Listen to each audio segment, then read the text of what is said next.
mahasiswa warga Majalengka, Provinsi Jawa Barat.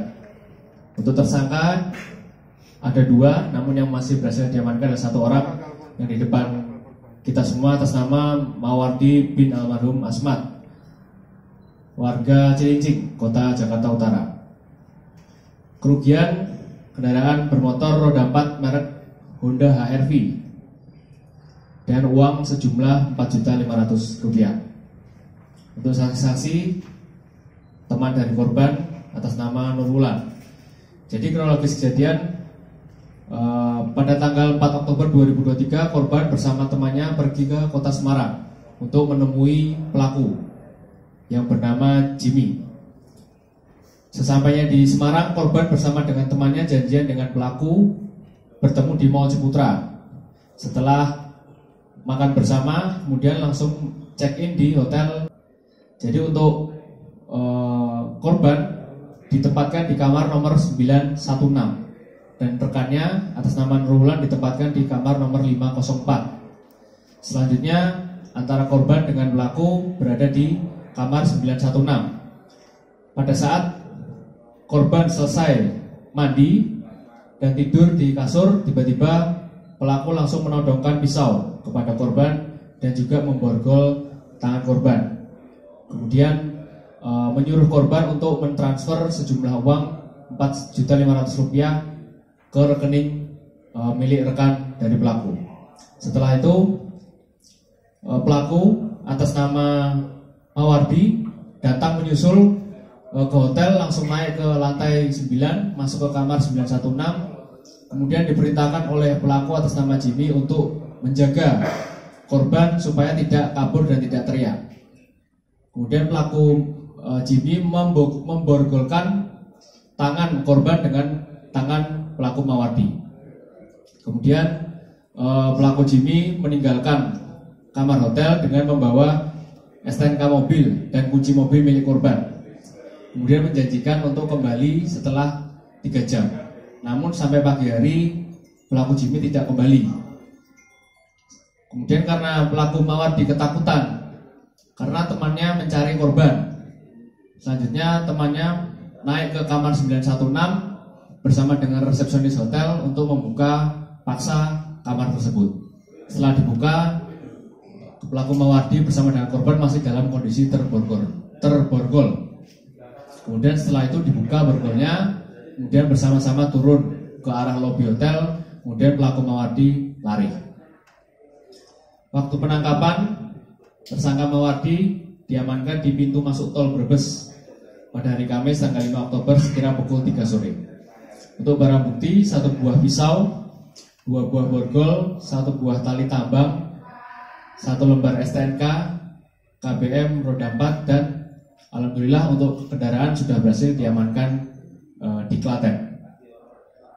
Pasal yang dipersangkakan adalah pasal 365 dengan ancaman pidana paling lama 9 tahun, atau pasal 333 barang siapa dengan sengaja melawan hukum merampas kemerdekaan seseorang diancam pidana penjara paling lama 8 tahun.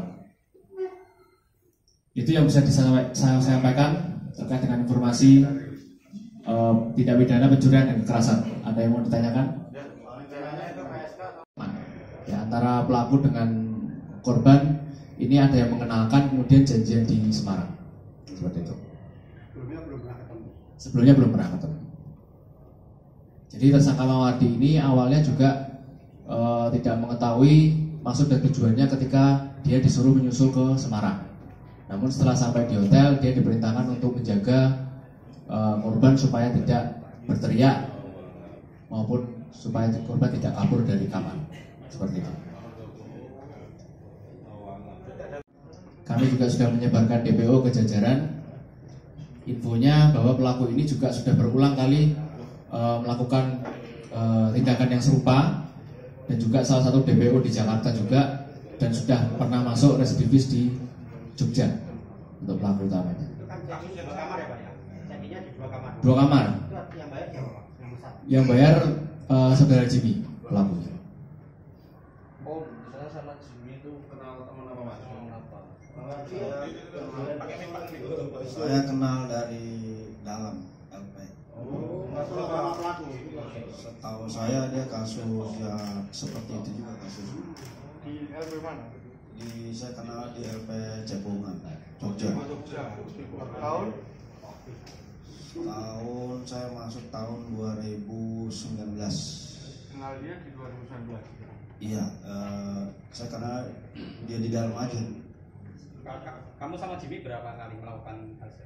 Saya baru tahu, baru diajak sama Jimmy. Ajaknya seperti apa? Saya diajaknya cuman diajak mau kerja, saya bilang mau. Kerja apa gitu? Iya, pokoknya saya bilang kamu mau kerja, mau, saya bilang kayak gitu. Nanti besok kira-kira jam 10 nanti kamu saya hubungin lagi. Dia bilang kayak gitu. Nanti kamu berangkat ke Semarang. Saya dikasih ongkos pertama dari Jakarta tuh 600.000. Tuh, nah pas jam 12 saya dihubungin lagi, uang udah masuk tuh, kamu cepat langsung ke Semarang. Saya belum tahu kerjanya dan dia belum kasih tahu kerjanya seperti apa. Itu. Jadi saya sampai Semarang, berangkat dari Tanjung Priok itu jam 2. Sampai sini kurang lebih jam 10-an lah, jam 10 lewat kurang lebih. Jimmy sama korban saya kurang tahu juga. Iya. Waktu posisi nelpon itu Jimmy di mana? Belum tahu, saya belum tahu Jimmy posisinya di mana, saya belum tahu. Mas, di lapas atau sudah keluar? Yang waktu yang nelpon yang mana, Mas? Yang kamu dikasih nomor Nawarin kerja dia sudah keluar. Iya, sudah keluar karena saya juga kan sudah lama keluar juga. Terus di lokasi kamu perannya apa? Saya perannya, saya mohon maaf nggak mengerti jelas, jadi saya disuruh naik masuk ke lift, naik ke lantai 916, lalu dia bilang nanti ketok saja. Nah, sampai di kamar 916 saya ketok 3 kali, langsung dibuka. Nah, di situ saya kaget. Saya melihat ada perempuan yang sudah diborgol sama dia. Tuh, tangan kanannya Pak Jimmy itu megang borgolan seperti ini nih, perempuan itu. Nah, tangan kirinya Pak Jimmy itu megang pisau. Tuh. Jadi saya di situ bingung, kok begini kerjaannya itu. Nah, yaudah sini kamu masuk. Jadi saya masuk lama, kurang lebih berbicara nih sama saya, sama korban juga tuh perempuan. Saya cuma minta waktu 3 jam untuk kamu bisa mendampingi dia, jangan sampai dia teriak. Kamu bisa, saya bilang siap. Iya, saya bilang siap. Nah, pas saya bilang kedua kalinya siap, langsung saya diborgol. Nah, di situ saya bingung, saya bertanya, Om, kok diborgol gitu. Iya, kok saya diborgol? Alasannya dia biar kamu nggak jauh dari dia. Jadi setelah dia mau berangkat, kuncinya dikasih, Pak, ditaruh di kantong sini. Ya. Iya itu Pak Jimmy. Nggak ada rasa gitu. Ya. Karena saya bingung, saya kok mau kerja, kok saya diborgol. Dikasih kunci kan? Ya setelah dia mau berangkat pergi Pak. Jawabnya. Iya. Itu Mbak pakai baju nggak? Sudah pakai baju. Belum. Tinggal 3 jam kamu apa ya? Ya saya itu main di Gadara. nggak apa-apa, itu pembicaraannya, pertanyaan bagus itu. Bagus,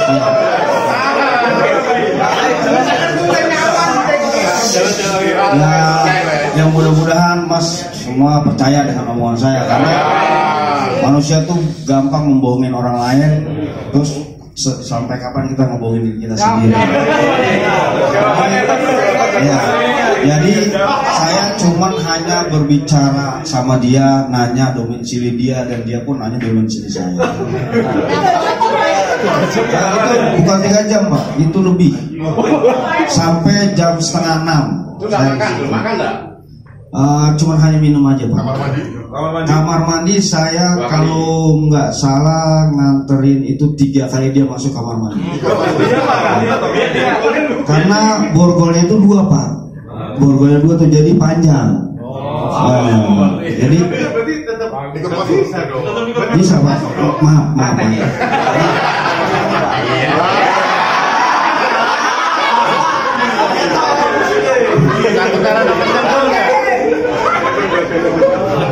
Bayaran utang-utang yang harus dibayar sama dia, pembicaraan itu wanita itu. Oh. Terus kamu dapat upah berapa? Setelah 600 kemudian dapat upah lagi? Yang dijanjikan sama Pak Jimmy itu saya dikasih itu 30 juta yang dijanjikan. Terus sekarang belum cair. Apa Pak? Sampai sekarang belum dapat lagi. Alhamdulillah belum. Berarti kamu kerjain tuh sama Jimmy. Ya seperti itu. Tadi prank ya sama Jimmy ya? Ya, Berani nggak sama Jimmy? ya berani. Kalau bisa ketemu. Tapi saya insya Allah saya terima kesalahan saya. Ya, biar Allah yang. Pooling system gitu. Ya. Ya, karena kenapa? Karena saya dijanjikan untuk dia kembali lagi. Oh, untuk kembali lagi.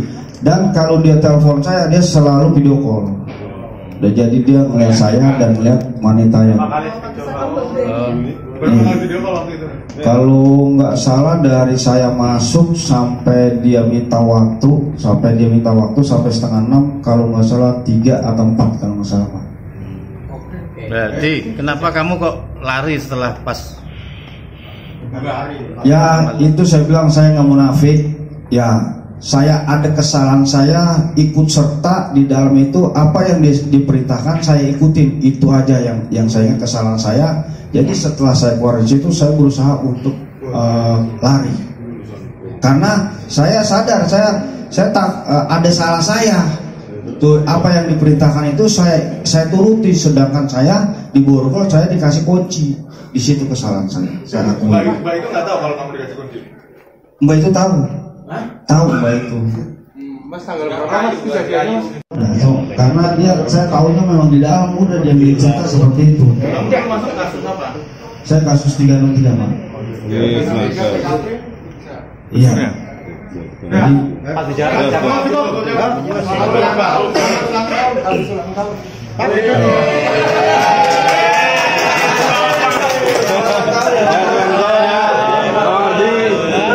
ya mau maaf sama Mas. Mas ini Mas. Ya, senyum dikit. Iya Mas. Mulyadi. Foto DPO biar. Ada foto DPO-nya. Penting gitu. Ya, Jimmy. Ini kasihan mati nih. Jadi, Foto DPO penting itu. gila lu, Jim. Wah, dikerjain sama Jimmy aja lu, Di.